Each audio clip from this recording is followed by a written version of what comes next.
concentration finds the way. Everyone has two natures. One wants us to advance and the other wants to pull us back. The one that we cultivate and concentrate on decides what we are at the end. Both natures are trying to gain control. The will alone decides the issue. A man by one supreme effort of the will may change his whole career and almost accomplish miracles. You may be that man. You can be, if you will to be, for will can find a way or make one. I could easily fill a book of cases where men plodding along in a matter-of-fact way were all at once aroused, and as if awakening from a slumber, they developed the possibilities within them, and from that time on were different persons. You alone can decide when the turning point will come. It is a matter of choice whether we allow our diviner self to control us, or whether we will be controlled by the brood within us. No man has to do anything he does not want to do. He is therefore the director of his life if he wills to be. What we are to do is the result of our training. We are like putty and can be completely controlled by our willpower. Habit is a matter of acquirement. You hear people say, he comes by this or that naturally, a chip off the old block, meaning that he is the only one doing what his parents did. This is quite often the case, but there is no reason for it, for a person can break a habit just the moment he masters the I will. A man may have been a good-for-nothing all his life up to this very minute, but from this time on he begins to amount to something. Even old men have suddenly changed and accomplished wonders.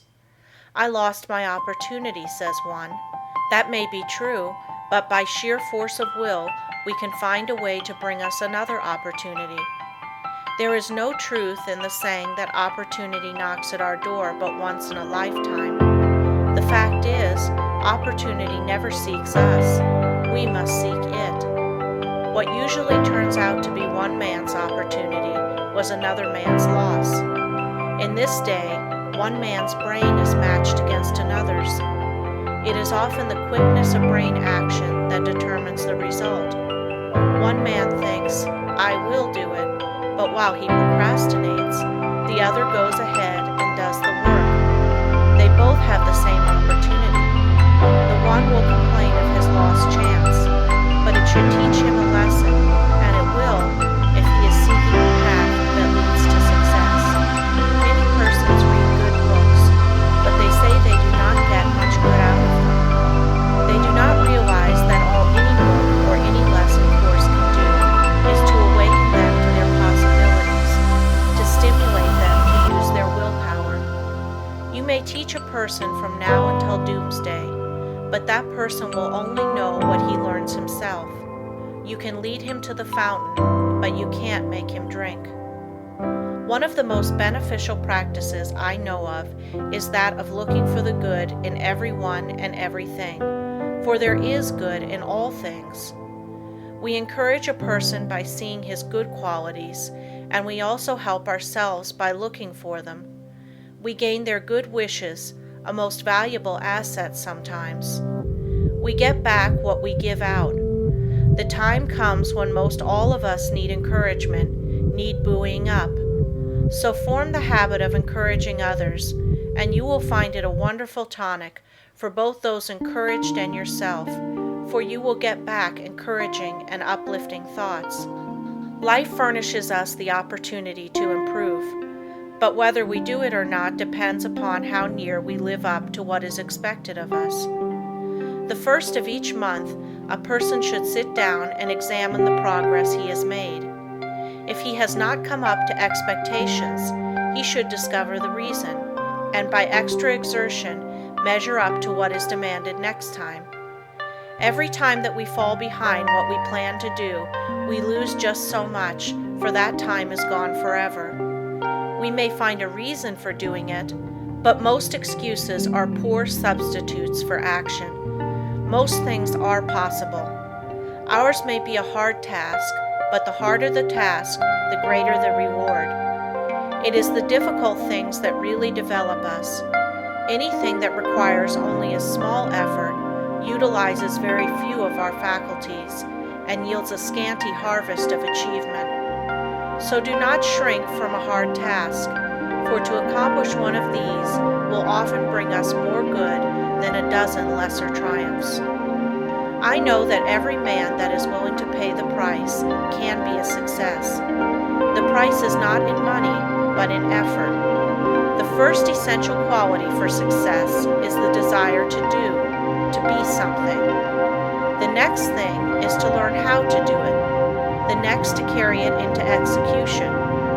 The man that is the best able to accomplish anything is the one with a broad mind. The man that has acquired knowledge, that may, it is true, be foreign to this particular case, but is nevertheless of some value in all cases. So the man that wants to be successful must be liberal. He must acquire all the knowledge that he can. He must be well posted not only in one branch of his business, but in every part of it. Such a man achieves success. The secret of success is to try always to improve yourself, no matter where you are or what your position. Learn all you can. Don't see how little you can do, but how much you can do. Such a man will always be in demand, for he establishes the reputation of being a hustler. There is always room for him because progressive firms never let a hustler leave their employment if they can help it. The man that reaches the top is the gritty, plucky, hard worker, and never the timid, uncertain, slow worker. An untried man is seldom put in a position of responsibility and power. The man selected is one that has done something, achieved results in some line, or taken the lead in his department. He is placed there because of his reputation of putting vigor and virility into his efforts, and because he has previously shown that he has pluck and determination. The man that is chosen at the crucial time is not usually a genius. He does not possess any more talent than others, but he has learned that results can only be produced by untiring, concentrated effort. That miracles in business do not just happen. He knows that the only way they will happen is by sticking to a proposition and seeing it through. That is the only secret of why some succeed and others fail. The successful man gets used to seeing things accomplished and always feels sure of success. The man that is a failure gets used to seeing failure, expects it, and attracts it to him. It is my opinion that with the right kind of training, every man could be a success. It is really a shame that so many men and women, rich in ability and talent, are allowed to go to waste, so to speak. Someday I hope to see a millionaire philanthropist start a school for the training of failures. I'm sure he could not put his money to a better use. In a year's time, the science of practical psychology could do wonders for him. He could have agencies on the lookout for men that had lost their grip on themselves, that had through indisposition weakened their will, that through some sorrow or misfortune had become discouraged. At first, all they need is a little help to get them back on their feet, but usually they get a knock downwards instead. The result is that their latent powers never develop, and both they and the world are the losers. I trust that in the near future, someone will heed the opportunity of using some of his millions in arousing men that have begun to falter.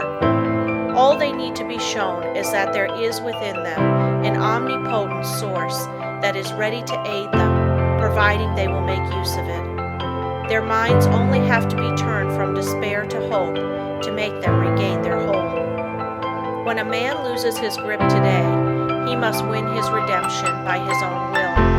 He will get little encouragement or advice of an inspiring nature. He must usually regain the right road alone. He must stop dissipating his energies and turn his attention